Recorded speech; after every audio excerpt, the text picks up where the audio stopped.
Welcome, ladies and gentlemen, to a Friday edition. Take that back. Soul Friday. Hashtag Fade to Black. Welcome, ladies and gentlemen. I am your host, Donnell Monte Morris, here with Anita Dope Joke, aka Teach, and welcome back to the phone, Beast, ladies and gentlemen, Beast Johnson. Welcome, everybody. How everybody doing? I'm doing great. Yeah, doing just fine. But before we get started, this show is sponsored by Sky Zone Society. Get your stuff today, which hopefully, their ambassador, Beast, will explain much more on Sky Zone Society. So today is going to be one of those great days. Teach. She really want us to talk about Juneteenth today. We also want to talk a little bit more about strengthening the family, but mainly today we're going to talk about the importance of Juneteenth, history that for me I didn't even know about, and y'all may have the same issue as well. But don't worry, all that is going to change. But before we get into it, we got to open the statements that everybody needs to make. And Beast, welcome back. You are first at that.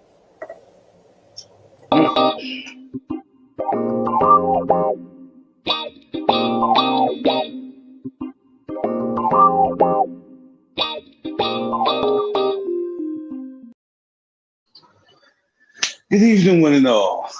For my opening statement,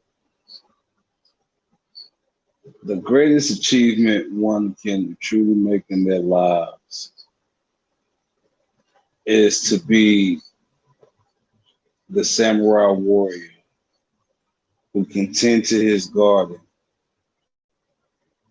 while keeping his weapon at the ready.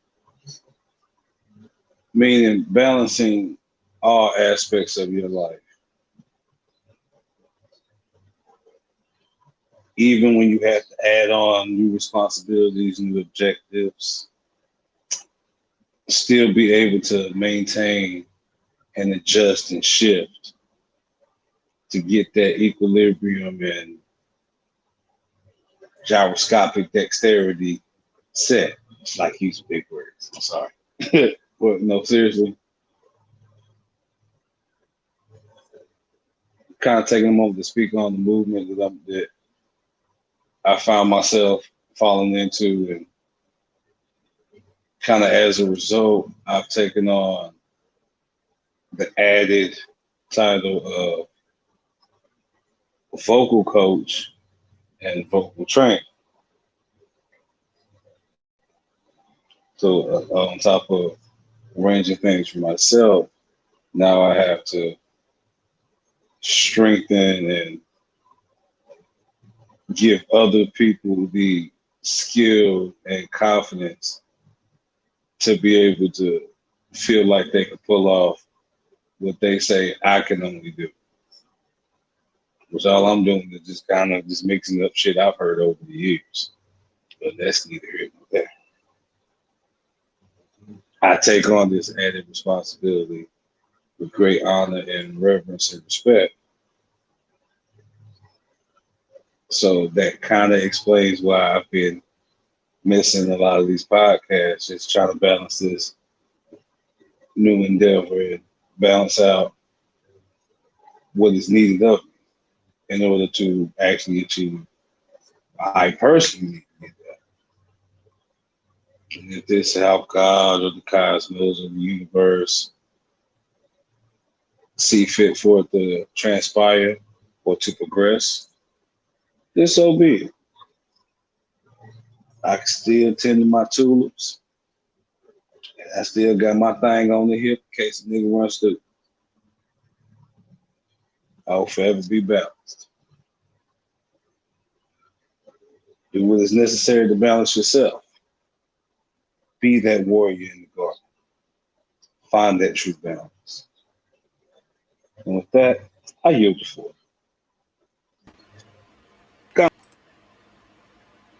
Sorry about that, Beast, but it's great to have you back on, Beast. I keep doing that. I'm sorry if I did to Beast, Teach, if I did to you, Mayo, when he finally comes in, he did to y'all when I click in so quick, I apologize. I'm sorry. All right. So you're probably wondering who is this lovely young lady behind me. This is, ladies and gentlemen, the gymnast Gabby Douglas. She's a 3-time gold medalist winner. She's going to be representing us in the Tokyo Games. You're probably wondering, why do I have her picture up behind me? Let me show you. If I can move. Right there, she got like a weatherman here. She got a Smoothie King right here. It's a watermelon flavored. Now, this caught my eye in the middle of this week. I follow a lot of pro-Black, I won't say a lot. I follow a few pro-Black, Pan-African Instagram accounts. And I seen an advertisement. I seen a post where it dealt with this advertisement, where they show her, as you can see right here in front of me, with the watermelon flavor, and you had 2 other white women with different flavored drinks. And the caption read something like, comment down below if you see what I see. This is the problem with us. Yes, I said us. And I put myself in this category too. This is the knee-jerk reaction where we don't actually use logic or common sense. I'm not even gonna say just because. Who doesn't like watermelon? I hate watermelon. I'll be the first to admit it. A lot of people threaten to take away my black card because I don't like watermelon. Me saying I don't like spades will instantly get my freaking black card revoked, which I don't like spades. And I have my reasons. But why am I saying this? Because majority of black people like watermelon. But in this case, where you see a big company that partnered with this young lady to advertise these 2 flavors, which I'm about to say right now. One is the hydration watermelon smoothie, and then the other one's the watermelon extreme smoothie. Now, on the surface, y'all would think this is racist. This is them perpetuating a stereotype because black people love watermelon. Without understanding, knowing that there's so many things that we're not even talking about, that we're not even discussing, and seeing it for what I won't say seeing it for what it is, but actually getting the backstory to this. Do y'all understand when you got any pro athlete that is signed to a deal with a sponsor? First of all, they're going to see that they fit the sponsor's mold. They're just not going to jump in it just for the money. And if I know Gabby, I don't know her personally, but if I know her like I think I do, I guarantee you she's around a good company, a good cast of company around her entourage, maybe her mom, her father, who knows, a great manager, and actually talked about this. And then another scenario, when the deal was made, they probably asked her what type of flavor you like. It could be something she likes. They just don't force it upon the freaking athlete to be like, hey, we want you to promote this. They will want, if you want to have a good partnership, you will have to understand, they have to understand if they like it or they don't, or give them a choice. What type of flavors you want to create? Who knows? She could have picked watermelon. See, when you don't think critically and logically, things like this get taken out of proportion. Right now, it's not It's a brewing story, but it's not viral yet. And I'm here to stop it. Because this back here is unnecessary. Because it could be so many factors that nobody's talking about, or we just don't understand, or at least think about it before we just go off and shoot off the side of the hip and just think that it's racist.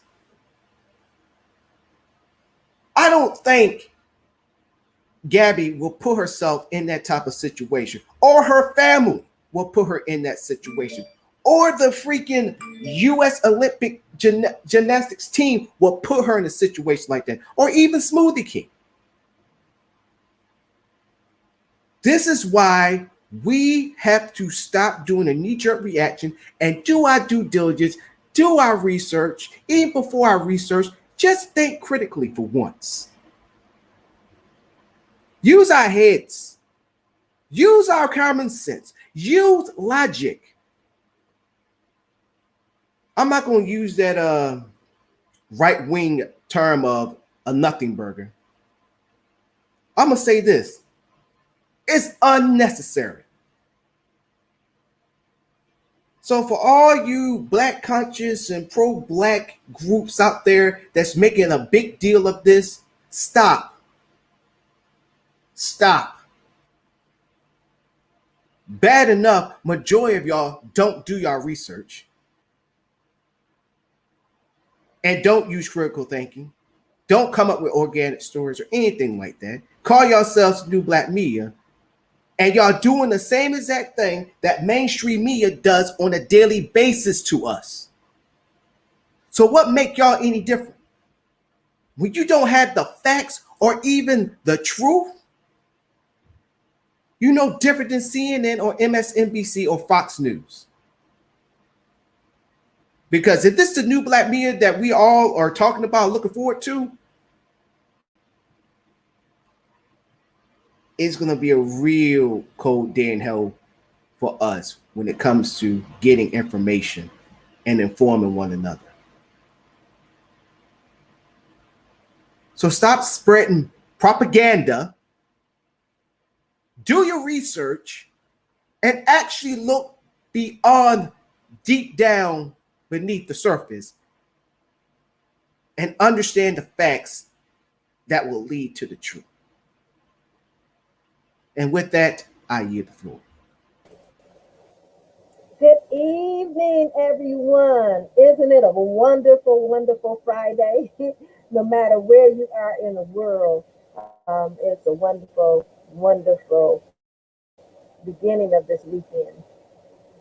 I want to talk about, in my opening statement, which is going to be a precursor to some of the discussions that we will have today, about freedom, liberty. What does it mean to you as an American citizen? What does it mean to you as an African American citizen? And the reason why I bring this up is because yesterday, our current president has signed into law for Juneteenth to become a federal holiday. So the social spaces are going wild with indignation, some in celebration, some just want to know if they work, will they get paid triple time? Others want to know, will the mail run? And so forth and so on. And I'm quite sure over time, all of those questions will be answered. But before we get to Juneteenth, I want you to indulge me in the Independence Day speech given by Frederick Douglass. And he's making an address for Independence Day. And you may say, well, you were talking about Juneteenth. What does Independence Day have to do with Juneteenth? Well, I have my glasses on, my little teacher specs. We have to go back and do some background information and go back and come forward to Juneteenth. And I just want to read you just a few excerpts from his speech that was delivered on July 4th of 1852. Mind you, that is indeed before the slaves were freed. And he starts out and he says, "Fellow citizens, pardon me and allow me to ask, why am I called upon to speak here today? What I have or those I represent to do with your national independence?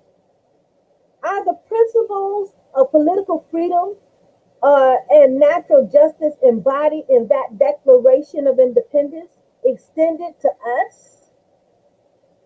And am I therefore called upon to bring our humble offering to the national altar and to confess the benefits and express devout gratitude for the blessings resulting from your independence to us? Would to God, both for your sakes and ours, that an affirmative answer could be truthfully returned to these questions. Then would my task be light, and my burden easy and delightful. For who is there so cold a nation's sympathy could not warm him? Who so orderate and dead to the claims of gratitude that would not thankfully acknowledge such priceless benefits?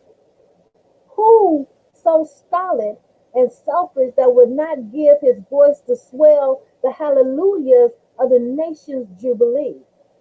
When the chains of servitude have been torn from his limbs, I am not that man. In a case like that, the dumb might eloquently speak, and the lame man leap as an hart. But such is not the state of the case. I see it with a sad sense of disparity between us. I am not included within the pale of this glorious anniversary. Your high independence only reveals the immeasurable distance between us. The blessings in which you this day rejoice are not enjoyed in common. The rich heritage of justice, liberty, prosperity, and independence bequeathed by your fathers is shared by you, not by me. The sunlight brought life and healing to you has brought stripes and death to me. This 4th of July is yours, not mine. You may rejoice. I must mourn.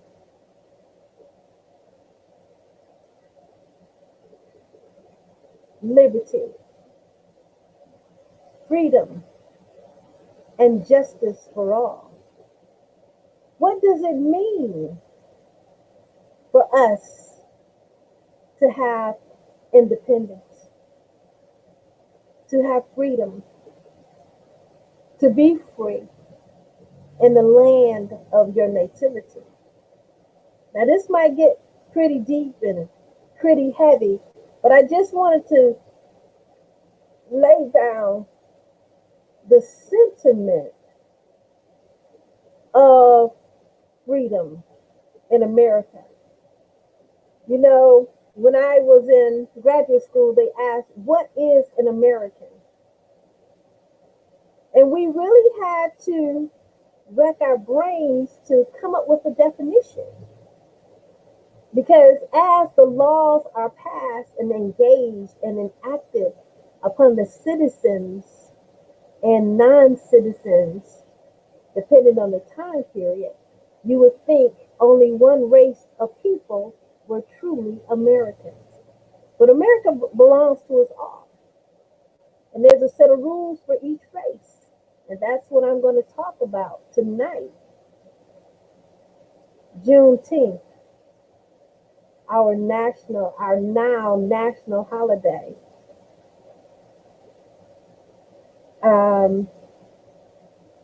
I don't want to belabor my opening statement, but just think about liberty, think about freedom, think about justice, and what it means to you and how it applies to you and your family.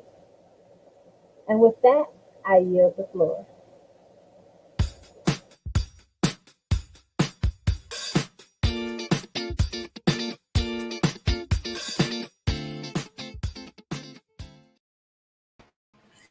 Yeah, teach. That was a good opening. I realized that when I do the opening statements, I'm the one that's like, "Ugh," So I had to get that one because I just don't want stuff like that to be blown out proportions without actually getting the facts and that leads to the truth. So I got to keep that part of the show because it just seems like everything can just trigger somebody, and when it's nothing there, we gotta stop that. So, ladies and gentlemen, that's also about how we can control the narrative. That the narrative don't be something that is not. So, I just wanted to explain myself on it, even though I didn't have to, but I just wanted to. So, teach. Go ahead, get us some more information on Juneteenth. Okay. Before I get into it, I wanted to make a statement on your opening statement about the watermelon smoothie. The thing is that I feel, and this is where we have to be desensitized over what we eat. We Yes. eat what we eat, and watermelon is good. If you like it, you like it, and if you don't, you don't. You don't Hmm. have to feel self-conscious because somebody else makes a mockery of it. Because I stand here, and this is to the non-pork eaters and the non-meat eaters as well.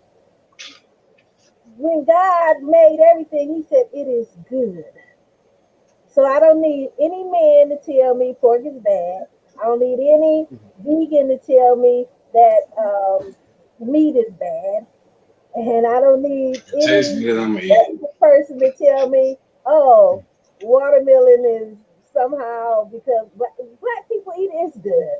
And black people are not the only people in the whole wide world that eat watermelon. Yeah, Everybody eats watermelon.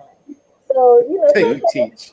some things, it's just what they say, just flick it off your shoulder. And you know the Yeah, funny thing about that teach is Uh-huh. before I met you and got on this podcast, I was kind of one of them photos like I don't like watermelon products.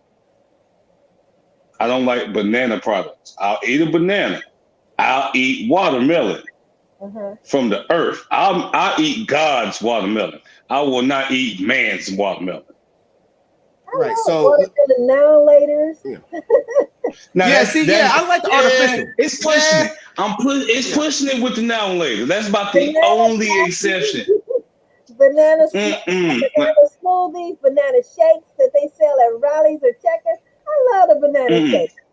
Yeah. So let me go Mm-mm. ahead and show Mm-mm. y'all. I'm gonna show you what I But, was talking about, like right here. So yeah. this is what they're talking about. This is one of But, the but Facebook see, here's the posts. thing. Here's the thing about that though. Like I put it in the little group chat. Now, if she was drinking, because you said all the flavors, she was drinking Yeah. the mildest of all the water. Okay, black people. Okay, put your black caps on. That's what Let's put your black bonnets and your do rags on now. They gave three different titles, which had, according to the titles, would allude and infer different degrees of said watermelon. Now, one of the non-blacks was drinking the extreme watermelon. Now, if it was racist, they'd have gave her ass that. That would have been racist. That would have been systematic and subliminal, but they didn't. All of them ate watermelon. It was the damn flavor they was pushing. Right. And then we don't And as even far as know if ancestry, yeah. ancestrally, I found this out, and that if you feel like watermelon is good, it's because your ancestors knew the deal. It's one of the few plants that grows from the earth that you can eat and drink. watermelon Yeah. juice is good. Yeah. Exactly. if you know how to make your own, oh my God, And that's what the Africans out in the desert were saying. They're like, the watermelon is the perfect fruit. It's the perfect thing out there especially for long travels. and You always got something to eat, and you always got something to drink on deck. because it's just basically Exactly. water. So, but anyway, we have to really grow past that. Look, they're selling watermelon. They're trying to get, for me, what I see is black dollars on that watermelon, or and the other races follow behind us, saying if they think it's good, we gonna think it's good too. So right, I've seen it. Yeah, look, they live in a dry area with crazy ass animals that's always, excuse my term, effing hot. Mm-hmm. So if they say this thing works, maybe they know what they talk about. But and see, and if this comes from me, that I hate watermelon, but like artificial flavored watermelon, yeah, I get that with like a now later or like a flavored Kool-Aid, watermelon flavored Kool-Aid. Like actual watermelon, I can't own it. I mean, what happens? Athletes start to be, the face of KFC. Then all of a sudden, like, oh my gosh, see, they're perpetuating the stereotype without thinking about maybe if Gabby wanted, let's say she liked watermelon. What happened if Smoothie King was like, okay, if you could choose any flavor, it may not be what the list that we got. It could be something that come off the top of your mind. Make it up. And she probably just say, what about watermelon, Watermelon. All right, cool. I mean, people also gotta understand that too as well. When these athletes, definitely when it comes to like a beverage, they're gonna come up with their own type of flavor, or maybe just a flavor, or maybe just a flavor that they already have and they just put their name on it. So for us to do this knee-jerk reaction, we gotta stop. Mm-hmm. You say that, and it's so funny. None of you woke ass Hotep Moorish Black Israelite fools said a thing when churches and McDonald's had literal black folk dancing about chicken. Mm-hmm. Using a black man song, talking about what's your flavor? Tell me what's your flavor. The new chicken. I remember that commercial. Yeah, I remember that. Flavors. You can get spicy jalapeno, honey mustard. What's your flavor? Tell me what. Ba-da-ba-ba-ba. All you woke ass niggas was in line getting you a 20-piece, trying to see what that sauce was about. Oh, but now you want to get uppity about this now. Sit down. Sit down and hush up. Right, something they need to stop. Something. That's why I made that point. Yeah. Because I clearly remember that, and I said to myself, that is very coonish. And I looked around and was like, nobody else, like none of y'all see this? It's just me. So y'all cool with them just literally having black people doing the commercial, dancing, literally shucking and jiving at one point, which is the most shucking and jiving is the effort of like when you kick up, lean to the side, get one leg up. Niggas still do that move to some degree to this day. So these folks are literally shucking and jiving about 20 piece. Wow. Oh, but now y'all woke. Now y'all woke and now y'all want everybody to get in arms and get riled up with you because now you look. It's 12 o'clock. We've been up since 5:30, and now you want to talk about let's go do some work. Mm-hmm. What's up with sorry you? What's about up that. with you? Yeah. Sorry about that, Joe. I'm sorry. I was having some technical difficulties on my end, but I do want to say this. I do want to say this, and then we're gonna go on to teach.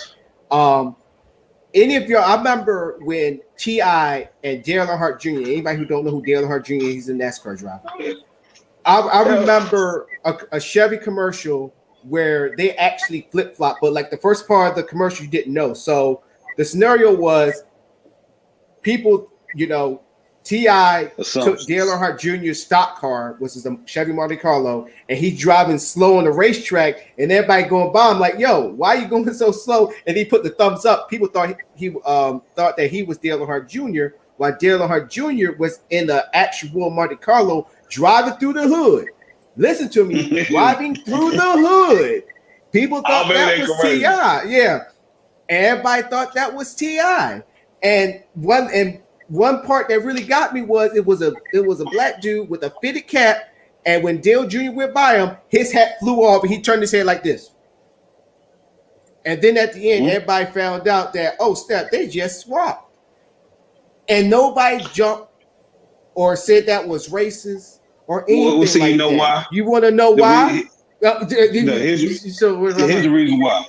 Here's the reason why. Because in North Carolina, and this is more than the southern territories. This is when you start talking about territories when it comes to commercials and branding.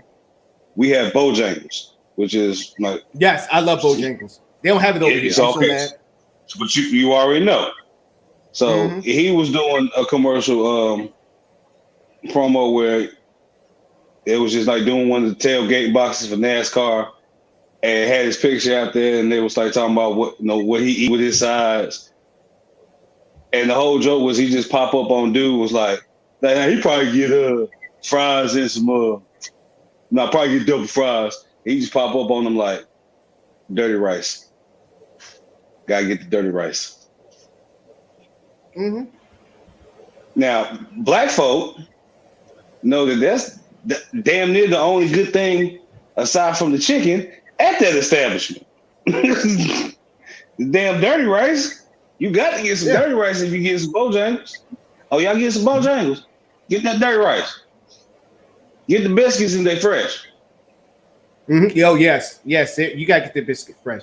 But nobody, going back to the Chevy commercial, nobody was in the uproar with that because guess what? Majority of black people drive Chevys. Me. And Monte Carlos is a black car. Yes, it's definitely the box Chevys. And me as being a Ford man, as a Ford fanatic that don't like Chevrolets, I still am a respectable hater. Understand the fact that when you go around, nine times out of 10, when you get around black people, these are the cars you're going to find. You go find probably maybe an Altima, but majority of the time it'd be a woman driving an Altima. Specify. But majority of the time, when it comes to cars that black folk, especially black men, will actually monetarily invest in, as far as customization, it's going to be your Monte Carlos, your Chevys, any box Chevy, box Chevys, Impalas, Monte Carlos, Lagdals, and El Caminos. And what about the Lumina? I forgot. I can't pronounce it. It begins with the L. Lumina. That's if you're trying to that's stunt, up in there. But it's a look like they got kits for Luminas. That's the thing. You can get a kit and make it look like something else.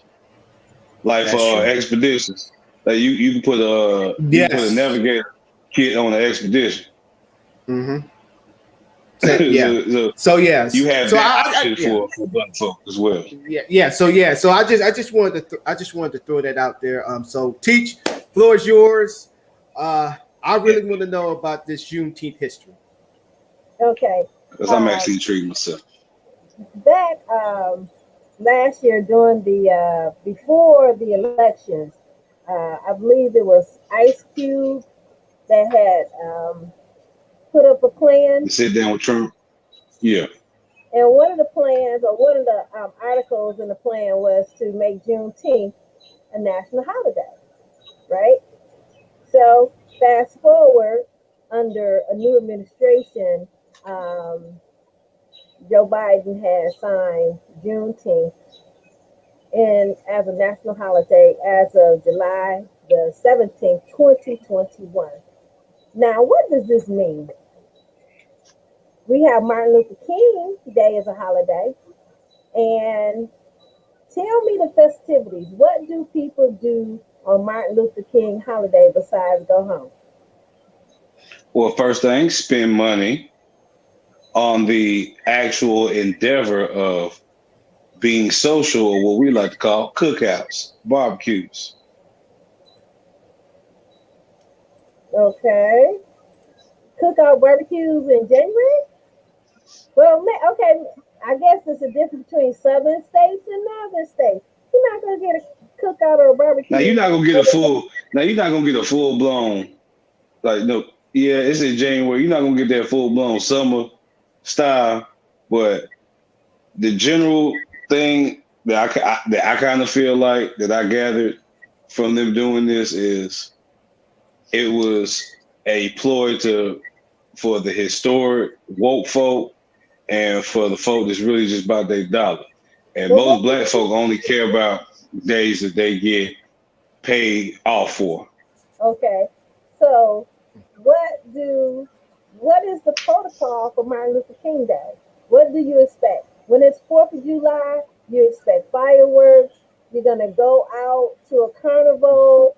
You're gonna have the cookouts and everything. You're gonna go to the water, go to the beach. Well, we used to do marches and parades Okay, for so Martin Luther King. Yeah, what do people yeah. normally do or usually do for Martin Luther King? Well, I Like didn't. or you in got Greensboro, we used to do parades. There was always a yearly Martin Luther King parade through the black side of yeah. town. So let me get interject because I was having my technical difficulties. So when I was in Kentucky, when I was stationed in Fort Campbell, obviously in Memphis they had during Dr. Martin Luther King birthday they had a march. They also had a special rally in commemoration to Dr. King. Okay. But out here they had their own little. It's not all together, but they just have their own little things at the churches over here for Dr. Okay. King. Okay. So, what I have observed for Martin Luther King holiday, like B said, it's a day to have off, that you don't have to go to Mhm. work Yeah. and you still get paid. On the Mhm. serious tip, usually they have a pancake breakfast, which usually is a fundraiser to some Mhm. type of Martin Luther King organization. I do And know some churches that do that. Mhm. and basically that's what you get up early in the morning and go have a pancake breakfast. It's always a pancake breakfast. You have anything else, but it gotta have pancakes on it, and they know Pancakes, the bacon. prominent speaker in the area, or they fly in speakers from different places, and they have a full program talking about Martin Luther King, his works, and so forth and so on. So um, my point in bringing this up is to have you think about, what does it really mean for us to have another national holiday? Mm. Well, in comparison to Martin Luther King Day, and then also our spiritual holiday, Kwanzaa, for me, I'm going to just give my own lowly opinion and how I have seen um, the operation of African Americans, because it is for the African American Excuse in me. commemoration of, they're not going to value it. Yeah, You that will have, truly value. they're not going to value it. People still don't know about Kwanzaa. Kwanzaa was True. created in 1963, a holiday created for us, by us in America, for Fubu us to have for us by us.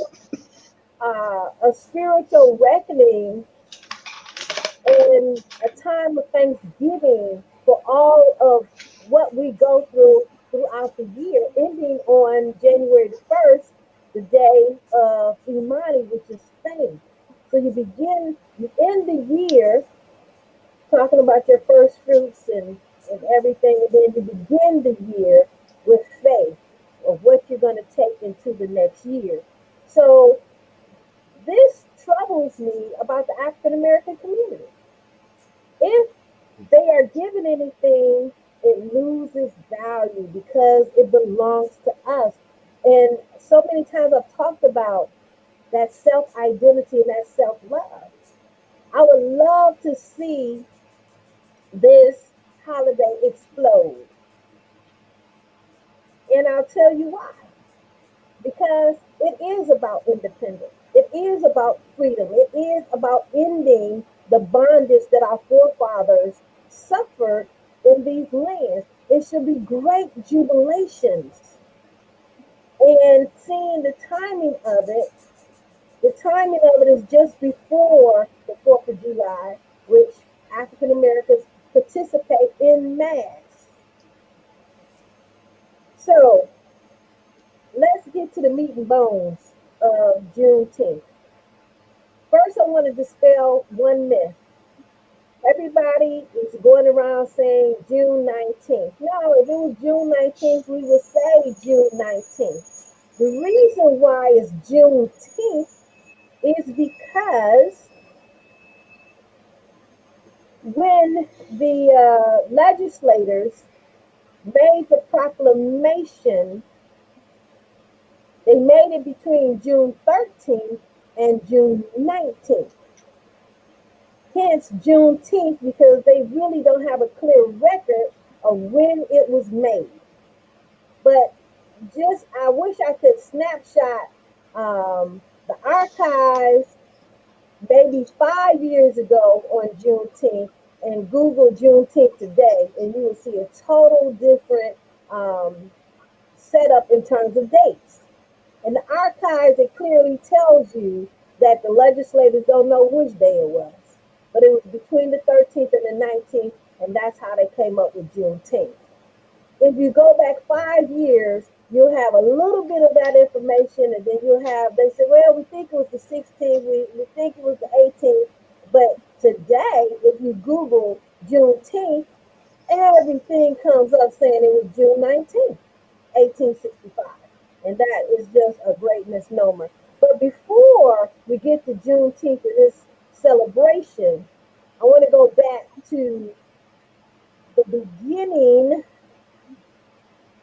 of the multiple freedom days that were given to African Americans. Now, follow me, the multiple freedom days. The Emancipation Proclamation was enforced January the 1st, 1863. And basically it said that all of the states that are not engaging with the Union, that is engaging with the Union, must release their slaves by January the 1st, 1863. And actually, the proclamation went out in September of 1862. And President Lincoln at the time gave the states that had ceded the Union 100 days to get their act together. Now, this is the proposal that many people miss. All they hear is January the 1st, 1863, the slaves went free. And that is filled with many errors. And the first error is this. Because it rhymes. It did not cover the border states. It did not cover the state of Delaware, the state of Maryland, the state of Kentucky, the state of Missouri, nor the state of Tennessee, because they had not ceded the Union. It was only the states that had ceded the Union that the Emancipation Proclamation actually went into effect for. Now, there's two other parts that is always looked over, and I have to bring it out. The first part was to the slave owners, that if in fact the slave owner would emancipate his slave, the federal government would give that owner $300 for the loss of his property. Is that per slave? Or just per slave, $300 per slave. If he chose to go ahead and emancipate his slave, the federal government would pay that slave owner $300 per head. Now, to the slave, Under the Yeah. Emancipation Proclamation, excuse me, the federal government said to the slave, we will give you $100 if you agree to be free, with the condition that you leave the border of the United States of America. You cannot stay here. So we'll pay you $100, but you must leave this country. Okay? They sure didn't tell my ancestors that. All right. 'Cause So I can surely tell you, this generation, we left. that was the beginning, well, actually the second beginning of multiple releases. So this is when Juneteenth becomes an issue. The smart uh, landowners of Texas and Louisiana decided that since their slaves could not read and write, and they didn't know anything about President Lincoln's proclamation to free them, they Definitely kept South Carolina. their slaves shrouded in darkness and continued to extract their labor for free for additional 2 years. So after 2 years after the Emancipation Proclamation, you have slaves still working as slaves, or enslaved Africans still enslaved after the nation had freed its slaves in the Union states, or the states that had ceded the Union. So the legislation went out to go into Texas and Louisiana to notify the slaves that they had been free for 2 years. And like I said, they did it over the period of time between June 13th to June 19th. So this is But did how they we give them that same option? That's the question I asked you, T. What you said earlier about the option for $100 if they leave. Yeah, that 2 years later, did they give them that same option? They just say, y'all free. they said we're free. There, you are free at that point, because Yeah. the landowners or slave owners was in violation. So they, um, what is it? They forfeited their rights to that initial option had they given up their slaves on January 1, 1863. That's a And nice way to put it. likewise, the slaves did not receive any benefit from that matter as well. See, So, that's the paperwork way to put it. I heard 2 years. Well, that's on them. right, they had to become free as of January 1st, 1863. So they didn't become free until Juneteenth of 1865, some 2.5 years later. Okay, so the next thing that I want to bring out is another date, August the 8th. August the 8th is yet another freedom date, depending on where you live. And this pertained to those border states that was omitted in the original Emancipation Proclamation. So now you have January 1st, 1863, that freed the slaves in the states that were fighting against the North. Then you have Juneteenth, 1865, for the states that just simply disobeyed the Emancipation Proclamation.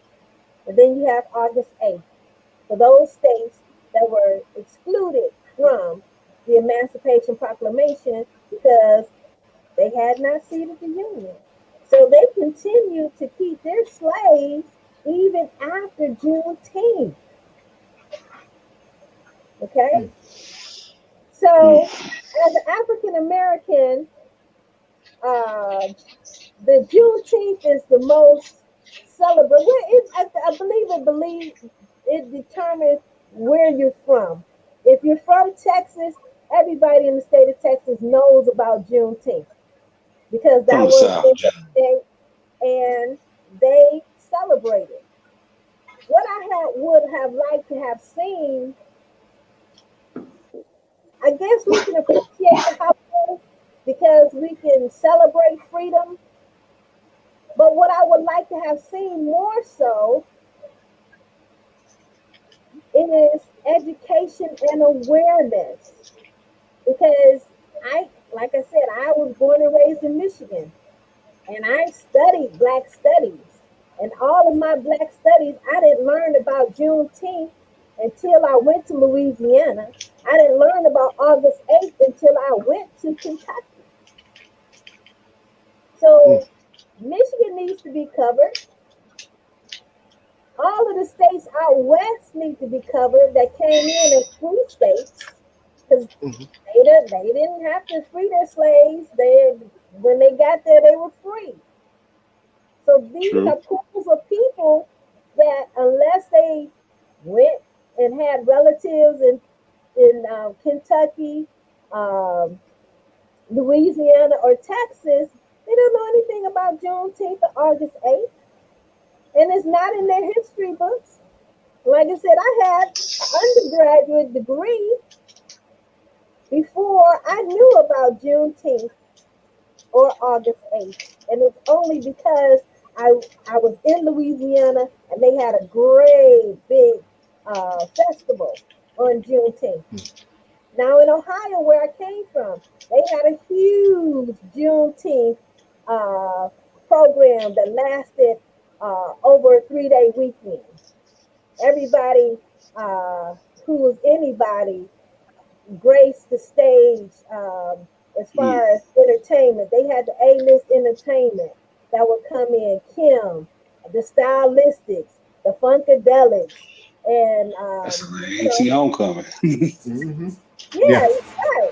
Right. Also, you just mentioned the word. Also in Ohio, they have what's called a homecoming that's celebrated also in August. And the homecoming deals with African Americans who actually fled slavery and found their life in Ohio. So that was But another regional holiday or regional festival that is very big in that region. In Michigan, nobody knew hey, about that unless they were from yeah. a particular area. So I wouldn't Uh, have uh, liked to have seen them raise the awareness as to what Juneteenth is because there's so many states that it does not involve. Those people simply do not know. right. I'm gonna go ahead and step in. Um, I just made the executive decision as the host of the show to not show any commercials. This is going to be a commercial-free show presented by Sky Zone Society. And also, there was a comment. That's why I had to take my glasses out. It's been a while since I wore them. And this comment, Pills, don't think I forgot about you, even though I ain't put it up there in the middle of her explaining it because I want her to explain it before I put your comment up here. So here's this comment. And for you to use universal suffrage, what is universal suffrage? Really? What I mean, That's what what you what don't. do you mean? What do you mean by that, sir? What do you mean? And also to let you know that Sounds this is good. not a call. This is not Zoom. This is StreamYards. StreamYards is still getting popular by the day with their streaming service. I was one of the first ones, the early ones to use their software. But for you to use this dumb, stupid comment to get attention, guess what? You got all my attention now. So I'm gonna Well, leave my comments, but Teach, since you got the floor, I'm gonna let you disseminate this guy by the name of well, Pills. one, we're not talking about suffrage. Just that simple. And maybe that's why he doesn't understand the conversation, because we're not talking about what he's thinking about. And I'm not a mind reader, and I can't even know what he is thinking, because what he wrote is incoherent, and the topic is not about suffrage. And tell me, really me this, Batman. Suffrage is voting, correct? The Exactly. term suffrage has always been associated with the act of voting. Yes, the women's suffrage Yeah, is all women's about suffrage. the right to vote. So if you just want to phonetically think I, about it, I'm sorry if I'm using language art words because they don't have that class anymore. I'm just using called grammar. But if you just or want to were think you about what you heard it, yeah, right? use the Or were word you wrong, trying sir. to, or were you was trying to say suffering, and you just tried to use a word that sounds close to it, and thinking that, aha, gotcha. But let's go ahead. Let's fall into your logic of what you was trying, because I understand what you was trying to say. It's that argument of, well, Irish were slaves, white people were slaves, black people sold black people into slavery. Okay, for this individual, because they're gonna want to go on that whole white people are not a unilateral race They're not. They're because all multiple. of you do not acknowledge yourselves by your skin tone. You acknowledge yourselves by your geographical heritage. I am Polish, I am Eastern European, I am Mediterranean, I am Anglo Saxon. But None the of you, overall grouping is called Caucasian. that I And was just about to get to it, thank you. But the none of you, I was about to say, none of you will claim, they none of you break will down embrace what into you claim. various white ethnic groups. So Caucasian is the overall grouping. So that's Hmm. A. Then you have the Teutons, the Anglos, the Saxons, the Monteroys, and so forth and so on. But they're all white. So anyway, this is just a person just to interfere. And I really personally, you're better than me. I would just ignore it because it's just meant to distract. And when this message of Juneteenth, like I said earlier, there's many states and volumes of people that have no clue as to what Juneteenth is, Hmm. because it's a good possibility it has not been taught in primary education. And as I said, even in my studies in Africana studies in undergraduate, I didn't learn about it. So it's a good possibility that people uh, aren't fully aware what Juneteenth is. And Yeah, I would like to and I'm one see, of them. I would like to see us educated and embrace this holiday, even if you won't get time off, even if the post office won't close and the banks won't be closed on this day. I would like to see us embrace it with that cookout, with the flag for Festivities. Juneteenth is the red, black, and green flag. There's some things that some states, they've been doing this ever since Juneteenth, 1865. So they have a model of celebration. And if other states would take it up, other families, individuals would take it up, that's what I would like to see as the benefit of Juneteenth. I would not like to see it fall by the wayside like Kwanzaa. And People yeah, degrading it, like Kwanzaa is like second class. Oh, we have the 4th of July. Why should I celebrate Juneteenth? Oh, that's for slavery. Really? huh? Right, but I'm gonna see what I'm gonna do, because you just gave me an idea, Teach. I'm gonna travel around Seattle, because Juneteenth has been said up here in many circles here. So I will see if it's any celebration. Hopefully, I have like some like video footage or like pictures or anything like that. If I come across any type of celebration of that matter. Yeah. Our But museum here is having a virtual Juneteenth. We normally have festivals all year long, but Juneteenth is not one of them. So from this year forward, I believe that we're going to begin to see the Juneteenth festivals, and if they're on par with the ones that I witnessed in Columbus, Ohio, is something that people plan for um, to attend every year. It's something, it's a must go to. Even this is where you're going to get your African clothing, your African art, artistry, artifacts, your shea butter, your black soap, your oils, and your incense. You're going to get all those things and all the other precious gems that you can get from Africa. This is where you're going to meet those particular vendors. So you're going to get the entertainment, what we used to call edutainment. That's what we did in our festival, edutainment. So I would like to see it grow, and I would like to see us own it. yes, which leads me to this teach for you teach and also for Beast.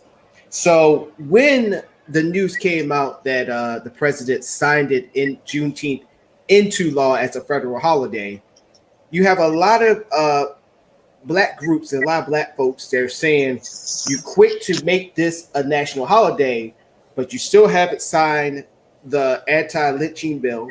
You still haven't signed the voting rights bill. You still haven't done all these reparations. You still haven't done all these things. So why are you want to celebrate? Oh, you did this for black people, but then there's these other things before you sign it into law that you didn't touch on. And for me, before I give you all the floor, for me, I understand.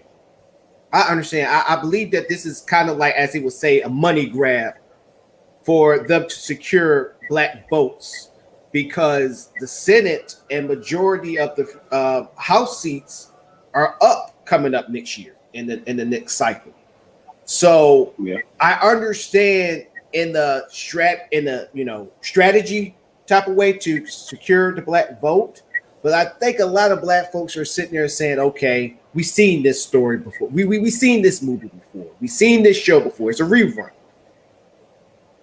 What are you going to do with all these? And then also the George Floyd bill that they're waiting to get signed to as well. I forgot about that bill. They said, you need to be working on these bills. So I understand completely on, all of us being, slightly not impressed with this being signed into law. But how do y'all feel? What's y'all take on that? I'm gonna start with Beast and to teach. I just posed a question to all these unified voices on the matter. What unilateral, unified structure and establishment or entity that we as the black race and the American black, whether native or African, what have we established since being here unto our own, in spite of the obvious systematic mess we deal with? I pose that question for those that want to use, well, they got the Asian hate bill in order. Well, yes. And I also say this, since the Asians got here, they dealt with just as much. On the level of who caught hell the most in America, Native Americans always number one, because ain't that much of them left. Number two, us, but we got the PTSD hard with it because it's a lot of us. Then you got the Asians, but they still catch hell. Slowly, subtly, a little bit here and there, but they still catch hell. Not to the greatest extent that we do. But we're the black sheep of America. Point being, since they got here, they've always made sure to establish some kind of infrastructure, no matter where they laid their heads at and planted their roots for their entire race as a community. When another Asian person, to the extent of when another Laotian get in here, there's a Laotian spot. When another Taiwanese get in here, there's a Taiwanese spot. Filipino, Jakarta, Asian, North and South, it don't bloody matter. If you Asian, they got a spot for you and you already know it before you get here. Because they did that, they put that work in, they established it. So when they catch hell now in a society that's overly sensitive and overly hyped and generalized over news, and they can use that to their advantage, yes, because they've already established themselves. So they got a whole bunch of leverage, a whole bunch of cards they can pull behind closed doors and in the public. So yes, I'm not surprised. What have we done? What do we have unified that we can speak? What chocolate cities do we still have? Because you know of a Chinatown. Mm-hmm. I yield the floor on my point. Teach your point. I feel like that was something to pacify us. Just okay, we're gonna do another holiday. But the bottom line is they were already celebrating. Those states were already celebrating Juneteenth. This is our month. Hear me? This is our month to celebrate. Yeah. Like in situations like this. It's Black Music Month for the month of June. Something else. Because I know the reason why.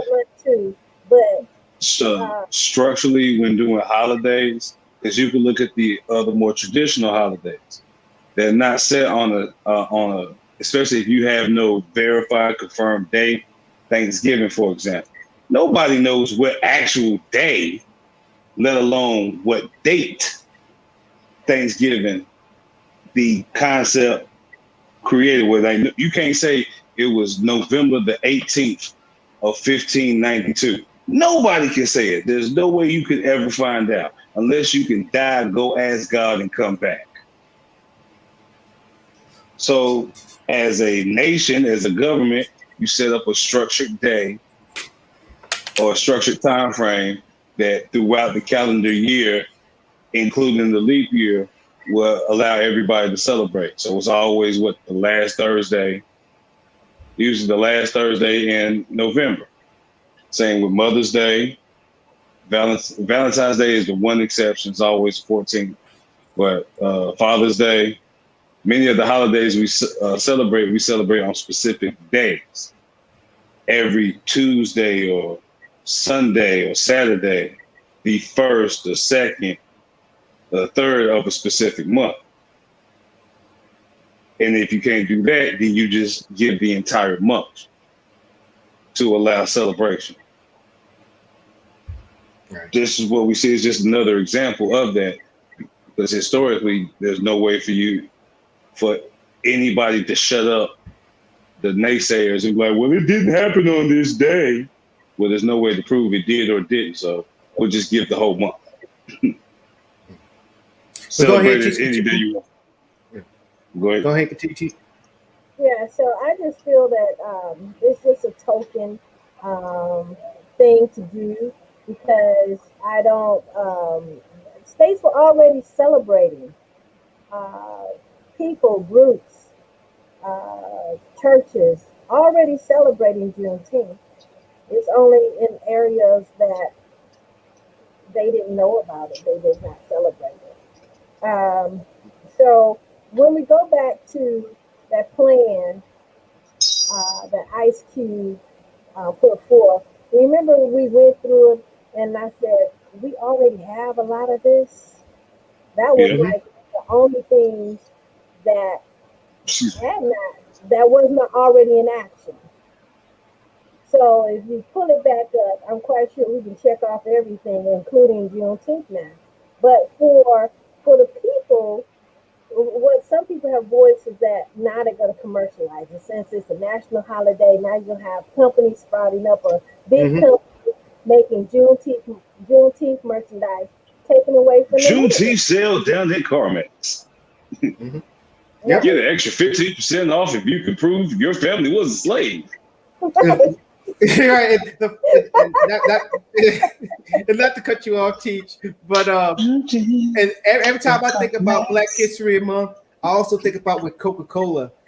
I don't think they got much of a like advertisement on Black History Month that they used to back in the day. I still like remember advertising. Yeah, they would have like their Cokes will have like the red, the black, what's the red, black, and the green colors all through their products, and it did commercials on it too as well. Black History Month brought to you by Coca-Cola.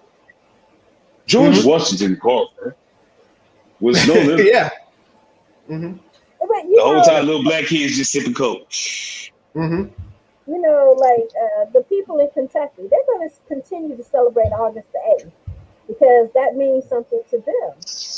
The people in Texas are going to continue to do Juneteenth.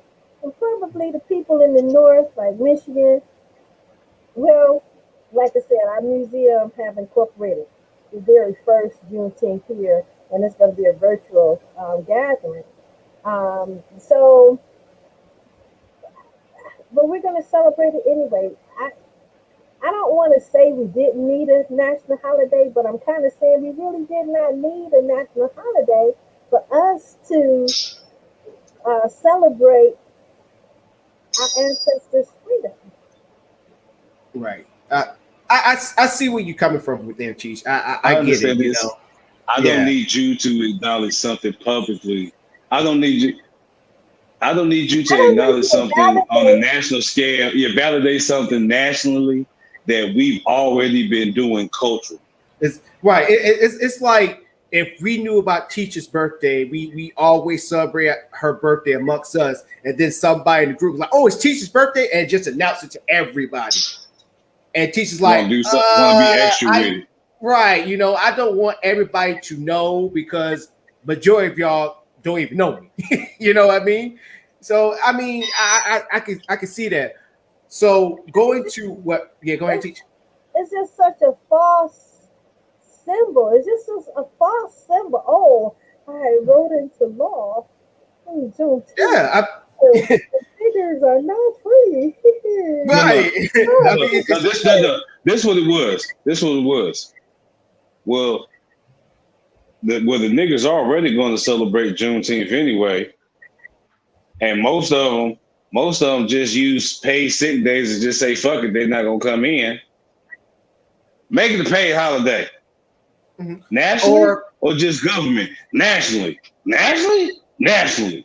So even McDonald's niggas get Juneteenth off. McDonald's niggas get Juneteenth off. And sign it in the bid. But I see it as more as a political because now they're saying we secured the black vote. We got that's this. why I did it. Exactly. Yeah. So we gonna do this. So when these groups say that the Democrats don't do anything, we can always go back to y'all Juneteenth. I gave y'all Juneteenth. Which y'all get paid? Y'all get paid for Juneteenth. Y'all get paid for Juneteenth. Y'all get paid for Dr. King. What else you niggas want for us? Right. Which that will be a big leverage because they're gonna have people thinking like, yeah, you do got a point. He did give us that money, even though we didn't ask for it. But look, everything I just said, he confirmed it, and people watching this is like, I can hear some white dude saying that too. Yeah, I mean, they're gonna say, we gave you this, we gave you this, and not only we work with the black constituents. And now we gave y'all what y'all got. Well, look, where y'all get paid for this, y'all get this paid holiday. That's a black holiday. Y'all get this paid holiday. That's a black holiday. Y'all have a whole black month. No, y'all have two black months because you got February and now you have Juneteenth. Since nobody knows the actual day, you get to celebrate the whole month like a ghetto ratchet girl. My birthday is January 3rd, but I'm still getting drunk on the 27th. Yes. Right. That's exactly how they're gonna present it to you. That's I just and made, there's nothing you can say.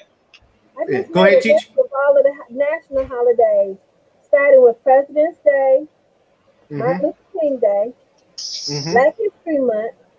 Mm-hmm. So by the time we get to the second month in the year, we already got two holidays. Then Black Hmm. Music Month, which is June, Juneteenth in June. Then you had a 4th of July, you have Labor Day, you have Veterans Day, Thanksgiving, and Mm-hmm. Christmas. So we have 1, 2, 3, 4, 5, 6, Oh, 7, don't forget about Memorial 8. Day. Oh, Memorial Day, yeah, Mhm. right here. Okay. So out of 11 holidays, we have three. Ain't that something? But I always say that it's the African American that pushed that needle concerning diversity. Mm-hmm. Yeah, and And teach. I look, mean, and you because you we you got are exactly three right. Wait a minute, now, we have now the four. Mexicans in. Oh, we got four. Oh, we can go board. Kwanzaa. Oh, yeah, you're right. Well, no, it's not a national holiday. It's celebrate. You know, just But like Well, here in the it's United States. religious. It's religious, and religious pars with national because it's still we have celebrated knowledge like Yom Kippur Kippur or and Ramadan. what's the yeah Ramadan and Kwanzaa. So we have four. So, We can go board in space, baby. but you know something? A colleague of mine by the name of Malcolm Cass, he just popped into my head, and he always had the theory about black folks singing and dancing. He has a different take than I do. And all these holidays, what do? You sing and you dance. Yep. And from the negative perspective, we can't sing and dance our life away. But from the cultural, spiritual perspective, it was the song, it was the dance that evoked the God, that evoked power, that evoked change. That's true. That's true. That's But powerful So, hearing everything, that. but I've never look, seen but it from that way. everything we do though, keep it real though, teach and Donna. Everything we do that's demonized is demonized because it comes from a deep, historically spiritual place that transcends all white man's history. I mean, So, duh. so I you mean, got to let's make just it look yeah. evil. You got to make it look evil so people won't go forth. And if they go For forth, then they're deemed not, evil. go not so ahead, much teach. evil, but singing and dancing, that lends itself to irresponsibility. Being irresponsible Buffoonery. on a, on a serious issue, you want to sing and dance. Rather than actually what you were saying, teach with Juneteenth, that you want people to embrace it, understand the history. You know, it should be a time of remembrance. I Right. got you. I got you. I could dig. I could dig that. I Kev, mean, it's funny. I said, can I dig that? Wow. yeah. But I guess I'm saying I don't want to take away from it being a national holiday, but at the same time, that's not the greatest move we could have made because it's already a celebration. We already No. celebrated ourselves being free. Um, That's we cause of the church. we could have gotten something else more important, but it goes back to give us a black agenda. Remember why I said we really don't have a black agenda? Mhm. And we Yeah, not we that do not. united.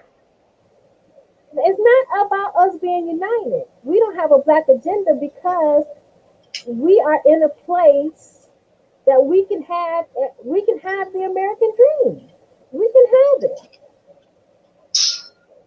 There's But always going to be a challenge or a struggle, but we can have it. Donnell, tell me, you're in the military, but do you feel that there's nothing that you can have? Do you feel that anything that you want in your life is out of reach?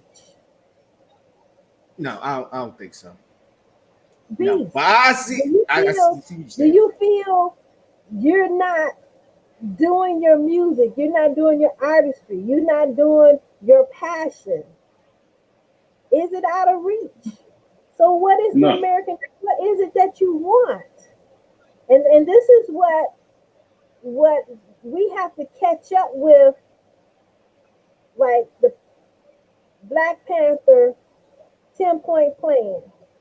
We have to catch up and check some things off the list. Right now in America, if you have your credit together, have your money together, you can pretty much move anywhere you want in America. 50 years ago Mm-hmm. that was not so. But now you can. If you go ahead and get your education, you can fight and scrap to try to get a position that you want, making the money that you want. Will you have obstacles? Yes. Will there be racism? Yes. But can it be done? Also, yes. So we can scratch some of those 10 points off of the list. And when you scratch off those 10 points, then you look at, well, what is it that we really want? What are we really saying? I will never say racism doesn't exist, but I will say that opportunities do. Will I say that the opportunities are easy or free?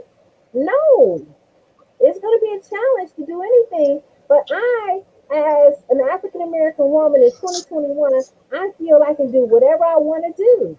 I don't feel the bands of racism. I don't feel the bands of sexism. I don't feel any restrictions in my personal life. And I've said it before.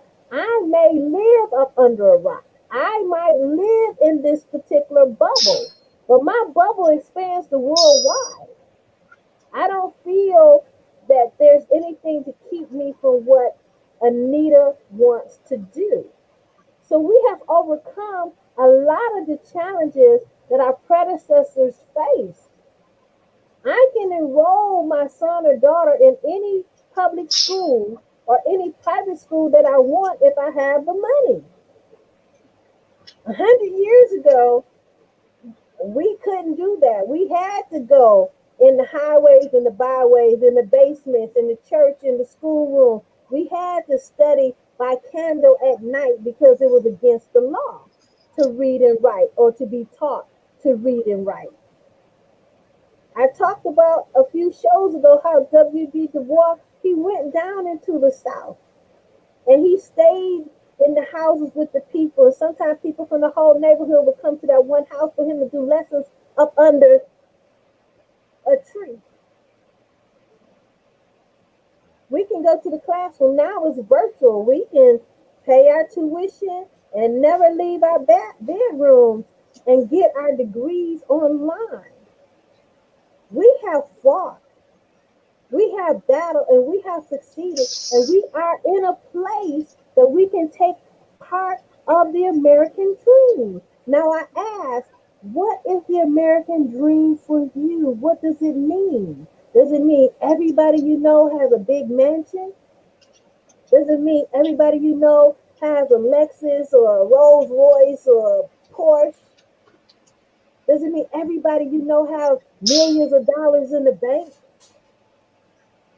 What is your level of satisfaction? I remember asking Seepaway one time when he was talking about something, but what stood out in my mind was he was looking at how a certain percentage of people have all the wealth or more wealth than other people. And the only thing that could come to my mind is when you compare yourself to someone else, you're always going to feel less than, or you're going to always feel that you lack. You're going to always feel that there's something missing in your life, and that's not living. As an African American female, middle aged, I teach, and I'm getting ready to make a film. That's something that I desire to do. The only thing that was holding this film up was the money, and the money has come. Correct. My children are working in their capacity. My son, he started out as a truck driver. Now he has his own trucking company. what is it that we want as African Americans? I'm happy with my life. And you all see how I travel and I dine with presidents, ambassadors, diplomats, noble people, other people in high places in government, notable people around the world. I have an exceptional life. Am I happy? Yes, I'm happy. But if I look at my bank account, they got a few zeros in it, and somebody's bank account got 29 zeros in it, I can feel like, oh, I'm being cheated out of life because they got 29 zeros and I only had 6 zeros. If I At least you compare, got six. if I compare, but you can't compare your life to someone else's because what matters is the quality of your life, how you Exactly. make yourself happy. If 29 zeros can make me happy, I don't know. I don't know what I would do with 20. I'm like my grandmother now. I didn't think she was right for saying it, but she said if I had a whole lot of money, I wouldn't know what to do with it. I would, trust me. But, I lose my mind. I'll tell you but right now. I'm I would making it disappear happen and I here. would lose my mind. Look, I'm changing the I'm water making with it dollars. happen here. I'm taking the shower with dollars from now on. So my point is, what is the American dream? No, what is the African American dream? Yeah. And I say so many times, clean up your yard, mow your lawn, put some fertilizer down. Take the little trike and little basketball hoop out of your front yard. Take the barbecue grill off your front porch. And go in the backyard. Clean up your backyard. Get you a patio. Put that hoop up in the backyard. Put the barbecue grill in the backyard. Put a tent up. Even get you a fire pit. Beautify the space in which you live. Clean up your kitchen. Clean up your living room, dining room. Teach yourself how to live in your house. Donnell, you was at the house when I lived in Kentucky, and my daughter came down. She said, "Mama, you got the house looking like a museum."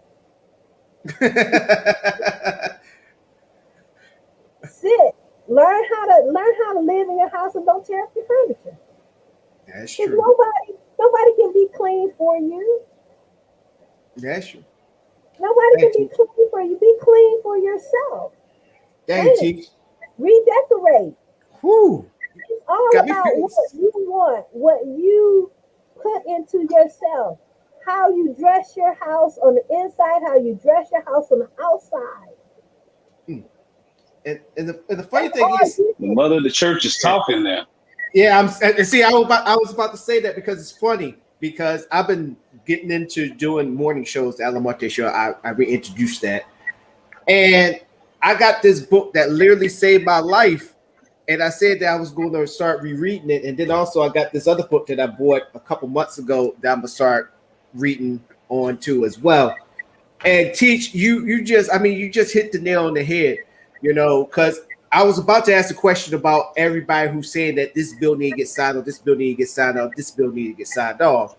And I was happy that also Beast brought it up, like, okay, what are y'all doing to, try to push your local politicians, your senators to signing these bills into law?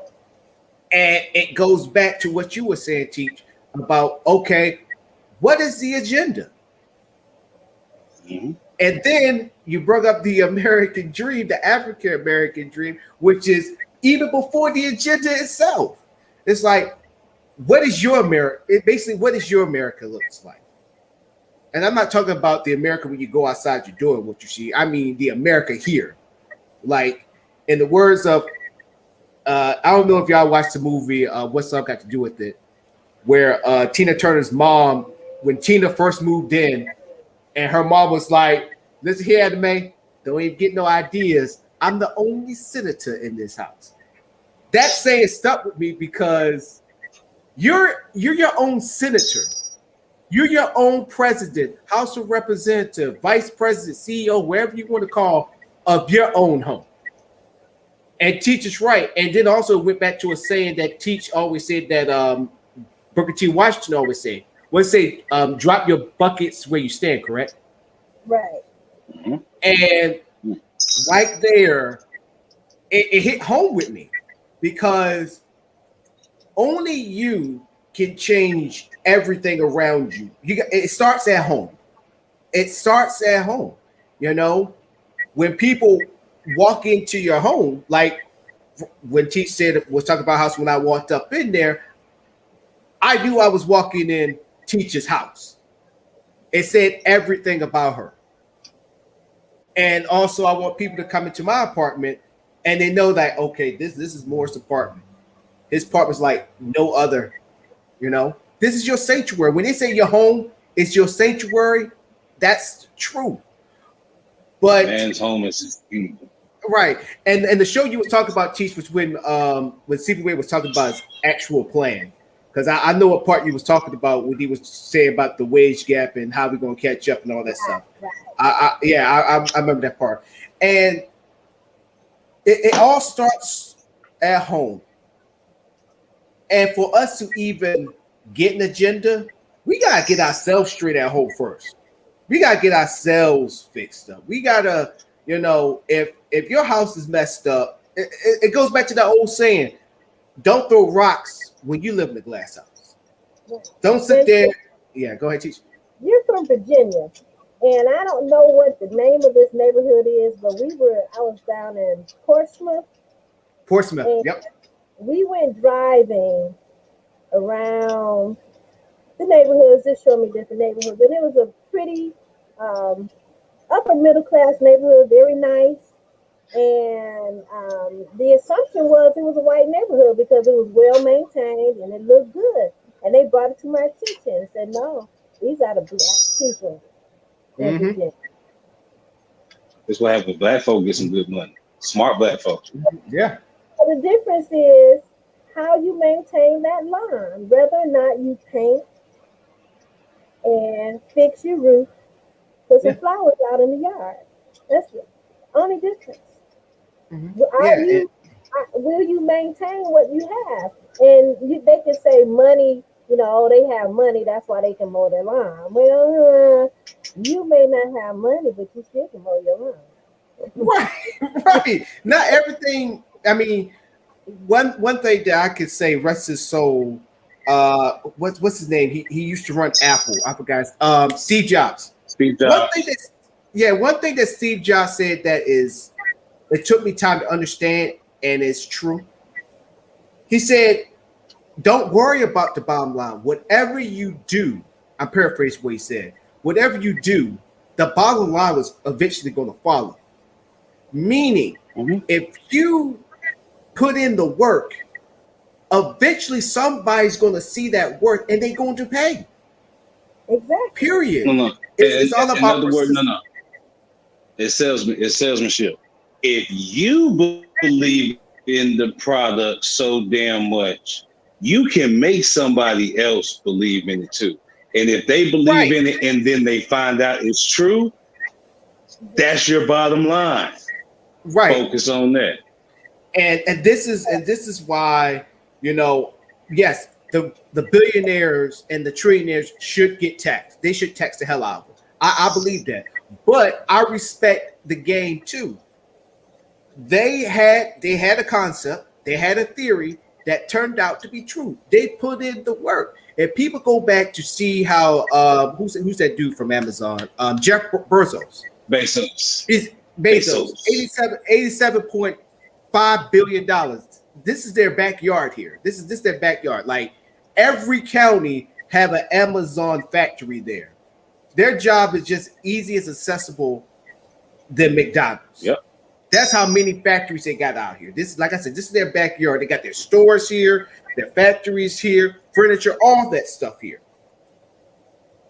If you seen where this man started, and when they interviewed him, you could just look at that man and his demeanor. He was like, this is mine. I believe in it. Even the people, if you go on what's that show on MSNBC or CNBC where they Shark talk Tank. about business? No, not Shark Tank. It goes in the story of like how businesses, big businesses, how they got started and stuff. I forgot what that show's called. The people that was working with him, You're talking like the names that made America? Or you talking like the big like businesses or the big? Yeah. The people that was working with him didn't believe that it was going to be this big. They didn't believe in it at first. The reason why they stuck with them because number one, they needed a job. I think they also had their other jobs, but it was like, this a homeboy, if he believe in it, it's like basically if he likes it, I love it. But I don't believe that it's gonna blow up. And when it blew up, they was like, oh snap. Oh shit. Right. Because Jeff stuck with it. Ain't saying nothing out loud. Right. Even though nobody didn't see his vision, only thing that matters is that he saw his vision. And it was basically was like you can come on the ride or you just gonna just stay where you at. Because I see it. And if you don't see it, that's fine. But eventually you will see it, but they're already gonna be too late. They stuck with them and it was like, oh damn. So in other words, yeah, go ahead, teacher. That's what they say when God gives you a vision or tell you to do something. It's not a conference call. No. It's what he told you to do. Right. It's for others to see it or hear it or even understand it because it's not for them, it's for you. Right. And when it come to tuition, you're gonna be like, oh, okay. I really doubted him or doubted her, like, oh snap. Look at where it took you. And they will always answer like this, because I saw it. You didn't have to see it. I wasn't even expecting you to believe it. But if you did, thank you. But if you didn't, thank you because you gave me the fuel. I don't need you to believe it. I just need you to see it to confirm to others that, yeah, he sounded crazy, but he was telling the truth. The thing is believing in yourself. And when you believe in yourself and propel yourself forward, all those energies just have to get behind you and take you where you need to go. And this is what I tell Danielle, he's frozen at the moment. But even this show, perfect price. Even this show, as the troll is coming in saying, stupid things, there's other people watching making notes like, okay. And an opportunity will open up for maybe him to go on to a bigger show.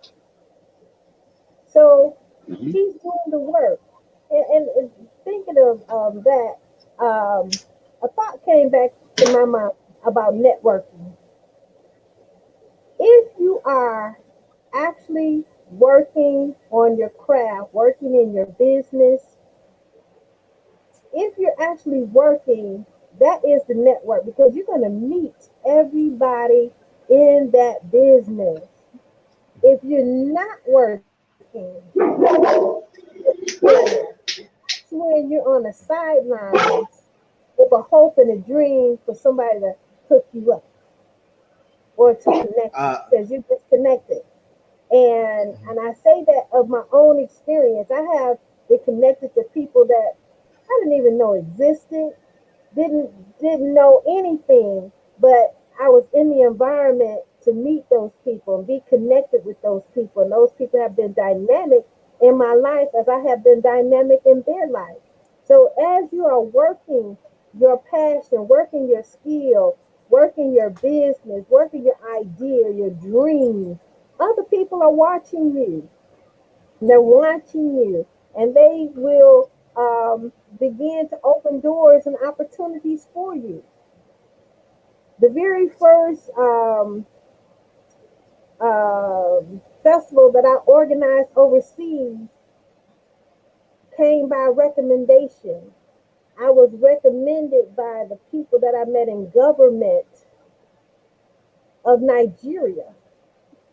They connected with the University of Nairobi in Kenya, and they said, oh, you need someone to help you do your festival?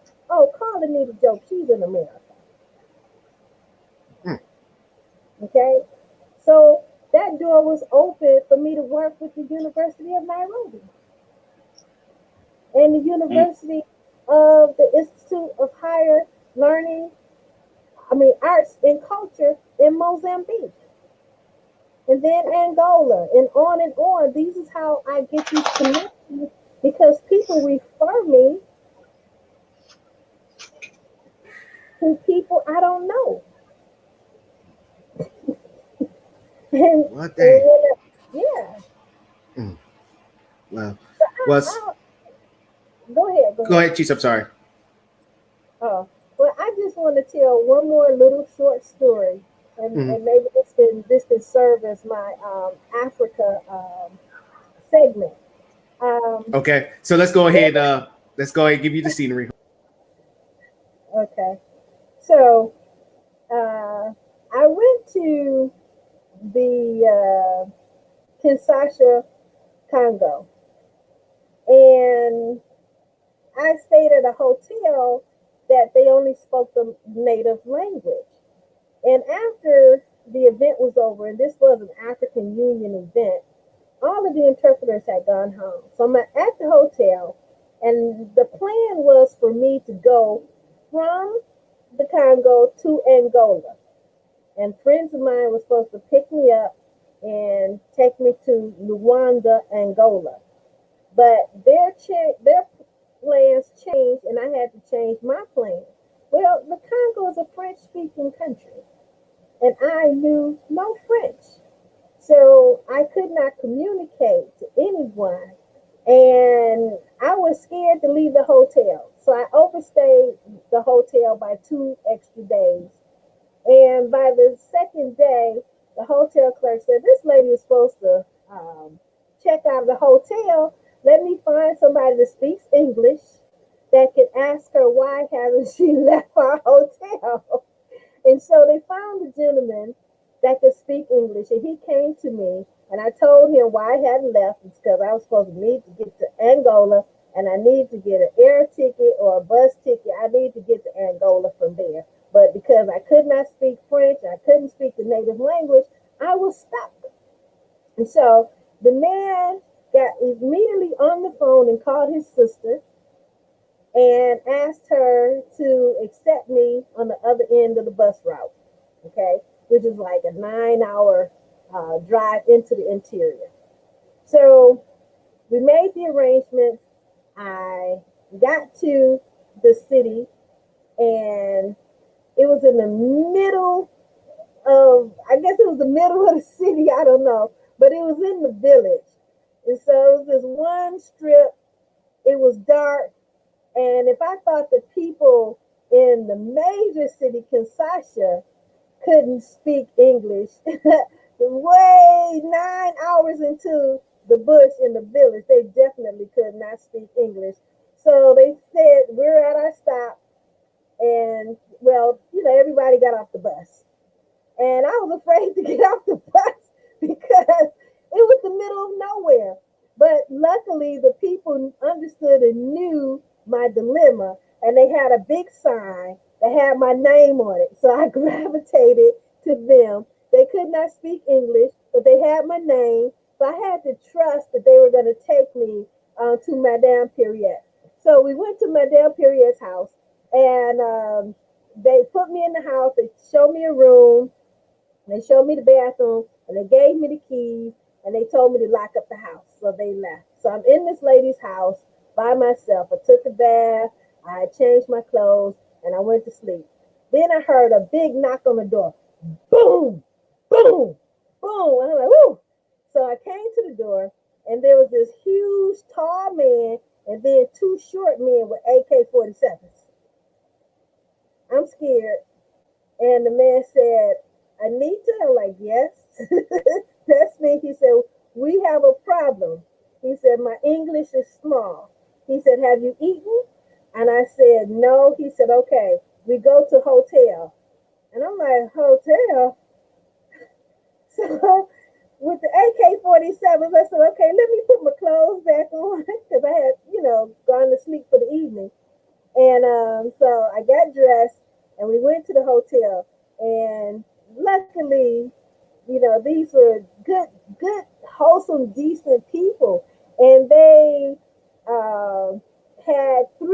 ladies come and meet us. And those ladies spoke English. So we ordered dinner. So after we ordered dinner, I said, "Sir, who are you?" And he said, he told me his name.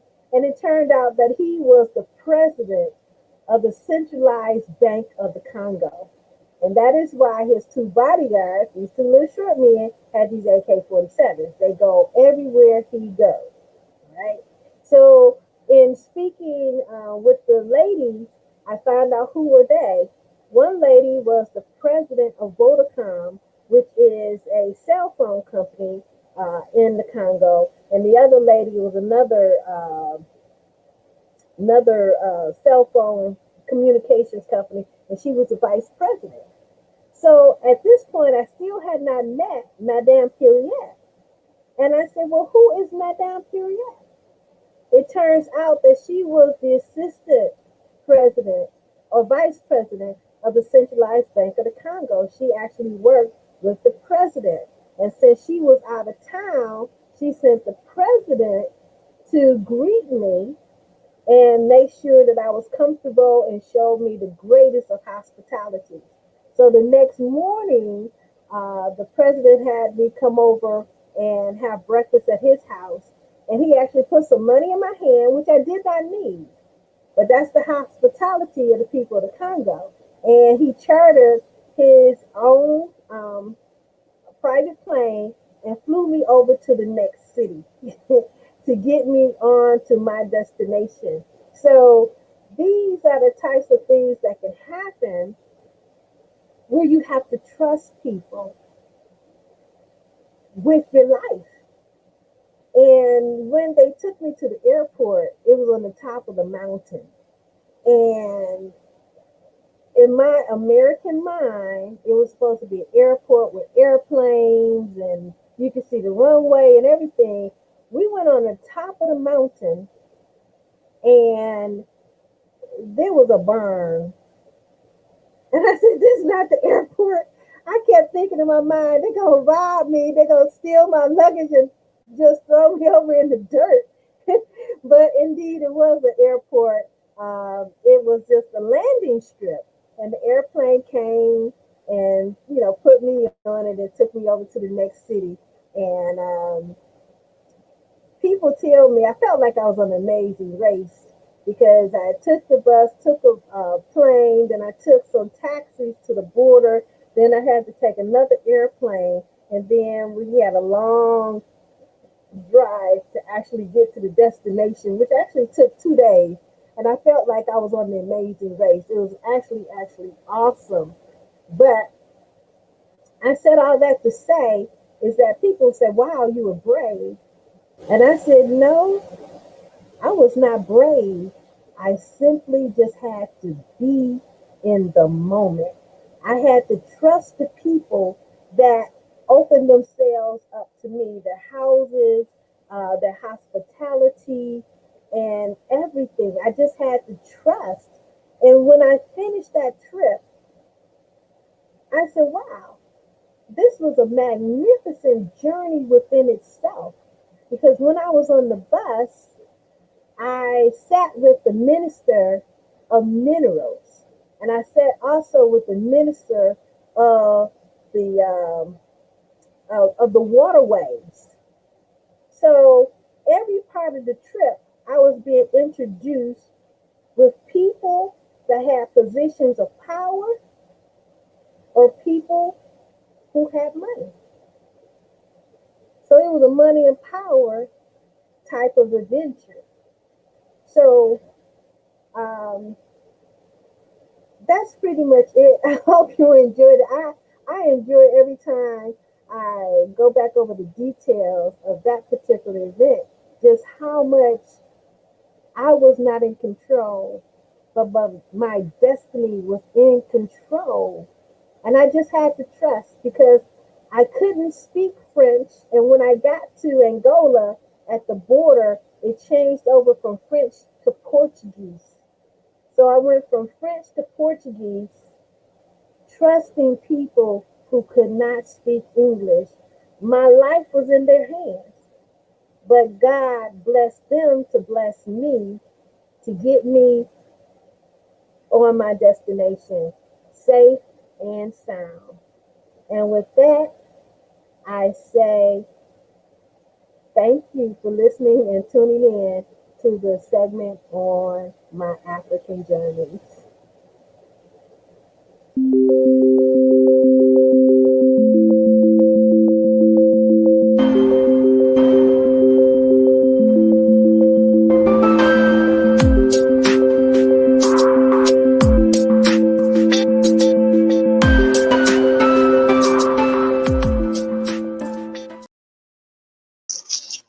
Well, since we're doing segments, my segment will be about networking as well, and how sometimes it takes a little negativity to bring out some positivity. Guess that's why my mathematically a positive and a negative can still sometimes work out, depending on the structure and math. Might have to add a variable to it. My point being, my absence has been due to the support of a local artist movement within my city. And we've just banded together to say, hey, we have the viable assets to do it. So let's just pull our resources and our money together and do it. And give our fans and our personal friends who are actual fans that opportunity to see us. Because most of us just say fuck it and do shows out of town, because you still got to get that out of town buzz to really get some kind of money. But most people that kind of really support you and do that free promo and street work live in your city, and they're not fortunate or afforded at that moment to travel with you for whatever reason in their own personal lives. So to establish that definitely helps build that and secure that local front. And also just with the networking, bringing the artists together and just seeing who does what, who requires what. Most people that know me do music just know I sing and rap, and because of Facebook, people know I can play an instrument. So now it's me helping other artists sing and develop their own voices and show them how to unlock and tap into the true potential of their voice. Now that has generated and escalated to the point of being a music director and actually having a hands-on approach with the music arrangements for the venues when we do shows, because we don't just allow local artists to perform themselves. We also spin their local music as well. So all the music that is heard is from local artists, whether they're performing there or not. So it's a complete endeavor solely for independent artists and local independent artists within the city and those that we fuck with. And that this network has now grown and expanded and solidified itself in a short establishment of time. And it's a wonderful thing to see, and it's just an example of how Black folk can take a negative and instead of dwelling on it and getting the rocking chair rhythm going, where I'm just gonna sit here and spend all my time going back and forth with people about why I feel some kind of way about it, but I don't want to do nothing about it. That's the rocking chair emotions. Instead of just saying acknowledge it, lean back, get your ass up and go do something about it. And it's even better when you got a couple folks sitting around you to feel the same way. Give you more energy and effort, get your own ass up out your chair.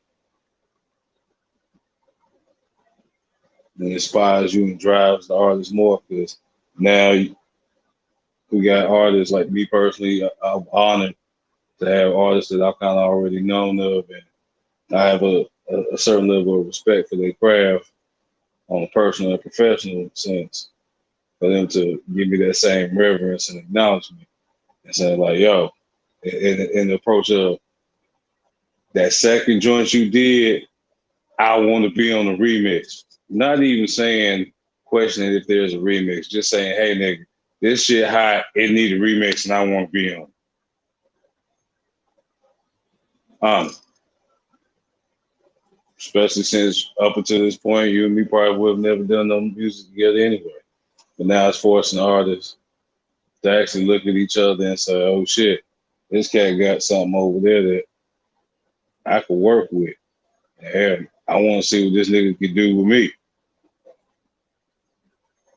Thus building everybody's music portfolios, building the networks, making a synergetic energy form when it comes to performances. Because everybody out there supports everybody and everybody got trust with everybody. See how that business works? It's the same shit they do in Miami and Atlanta. But I digress. Point being, I'm honored, and as a result, July 14th, which is also Wednesday, I'll actually be headlining one of the shows at Bar Latina, which is our base of operations. I'm honored for them to allow me that opportunity, and afford me that chance to give those that have always wanted to support me but couldn't get up to my respective cities that actual opportunity. It's right down the south side, nigga. Everybody knows what's up.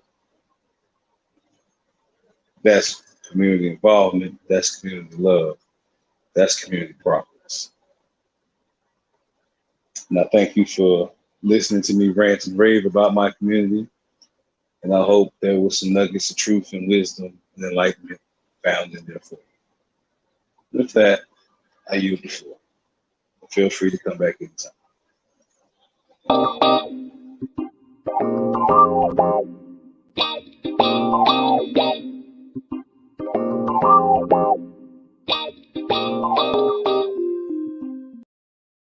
Now, ladies and gentlemen, the other day I did a tribute to Anita Baker, where I say we should give all of our legends, all of our icons, their roses with them being on this earth. And so I say I already got a woman. Now I just need to find a man. Don't look no further than this funkadelic right here, George Clinton. You probably said, Joe, what you know about George Clinton? Tear the roof off the mother sucker. Tear the roof off the mother sucker. Tear the roof off the sucker. Or what's that other jam? Fash Life. Come on. Everybody knows when you at a barbecue or a cookout, you know they're going to have to jam this. Or when you at one of those old school type of clubs and bars, you know they're going to play some funkadelics. Parliament. And you want to know who the mastermind was? It was this guy. He was the polar opposite of James Brown. James Brown soul. You know, James Brown was on the one. You know,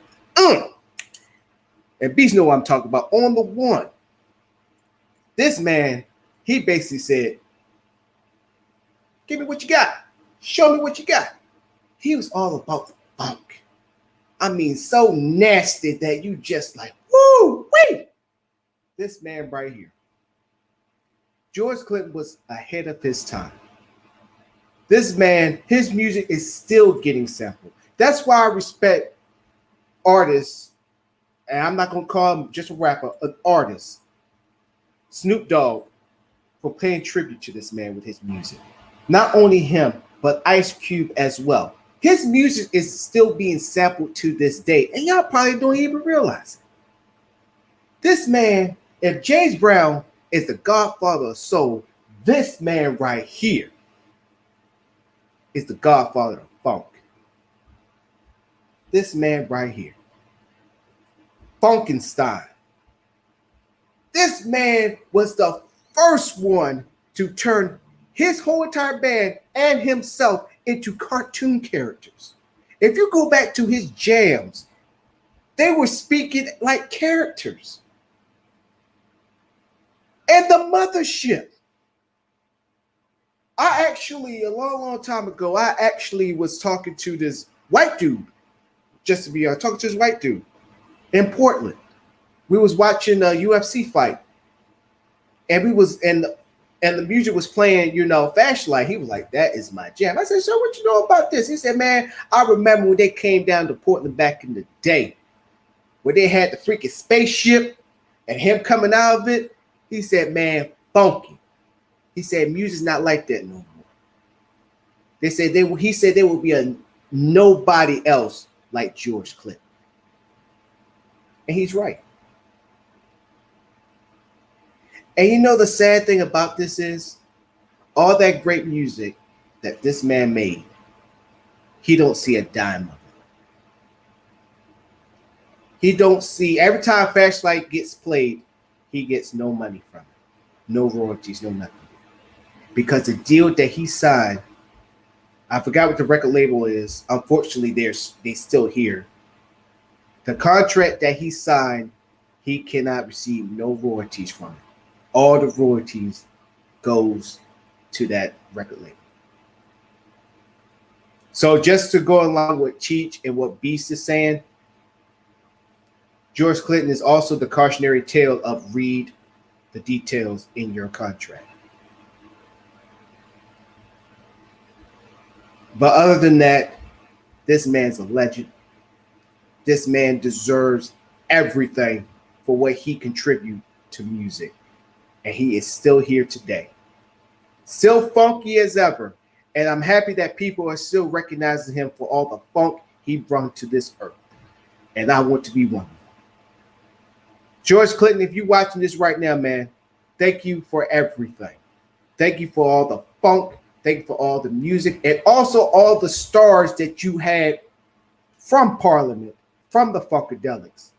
Thank you. Even the wives of Frankenstein.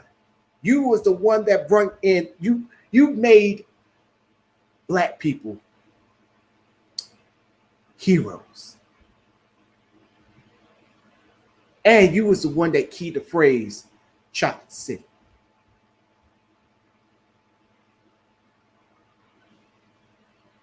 Thank you, George Clinton.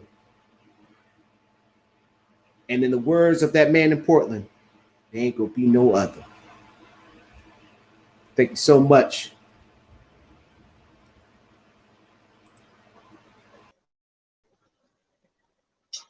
For my final thought, I'm going to be performing live in Greensboro, July 14th at Bar Latina, brought to you by 7-in-1 Music Production in association with Heavy Handed Productions, Heavy Handed Tribes, Ganja Gang, as well as the Wet Network. I will do what I can to make sure that all proper visuals will get shown.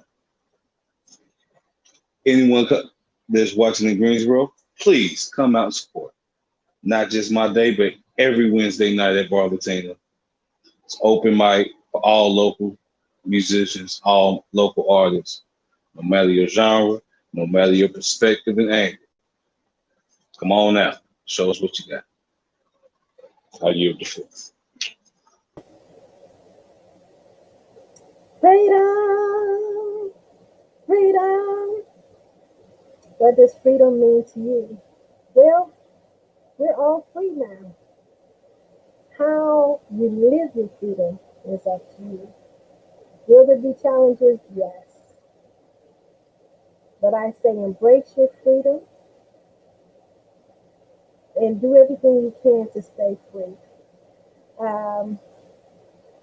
Two things that I want to say, and then I'll wrap this up.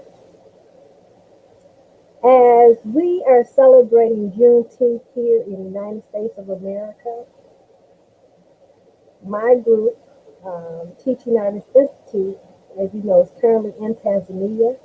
And if you go to the African Roots and Heritage Study page, you can see the live feed of the very first Juneteenth celebration in Tanzania. We're taking this global. We're taking this global.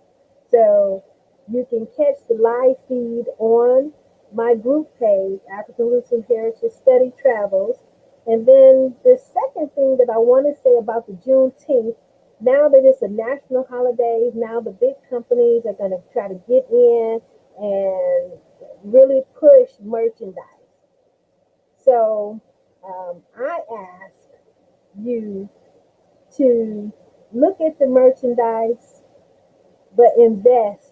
This is the time that you want to invest in the African American vendors who are selling that Juneteenth merchandise. You're going to get the most original and authentic merchandise from the African American vendors. So this is an opportunity that you want to buy black and give back, because they made it a national holiday. It's going to be a free-for-all for everybody to try to cash in. So let our money circulate with us, within us, throughout us, and for us. So remember that when you begin your Juneteenth, whether this is your first Juneteenth or your 51st Juneteenth, let's keep the money in our community. And with that, I say good night and have a very good weekend. For those that's going out tomorrow or even today, Juneteenth really is a 3-day holiday. Some people are already celebrating. If you have a 1-day Juneteenth, go out and explore and do all you can and just enjoy your freedom that we fought long and hard for.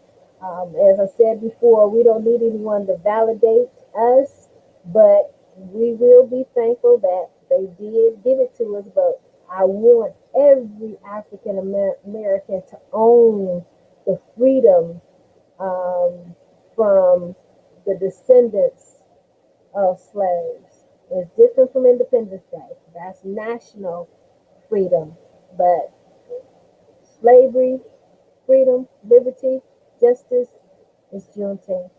Even if you're August 8th, we can collectively get behind Juneteenth to be a symbol of all African Americans being free from slavery, no matter what state, no matter what time period, no matter which declaration or proclamation. It can cover all of the freedom dates that we have learned about today for Juneteenth. And with that, ladies and gentlemen, good night and have a very, very happy Juneteenth. Red, black, and green. Black power. Hope y'all can hear that. Halfway. I'm black. I got red on. I got.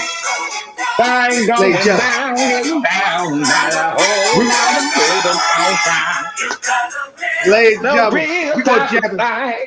From now on, we gonna jab on out every show. Once again, George Clinton, thank you for the phone. As for Beast Johnson, Anita Joke, aka Teach, and me, your great Alamante Moore. Thank y'all for tuning into another edition of Soul Friday. Hashtag Fade to Black. We gonna jab it on out here, and happy Juneteenth. Hey, George Clinton, thank you for the phone.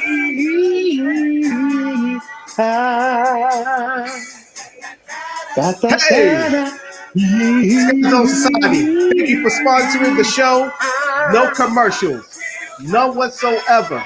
Can't wait to see y'all on Monday. Our outro. Catch y'all later. Bye, y'all.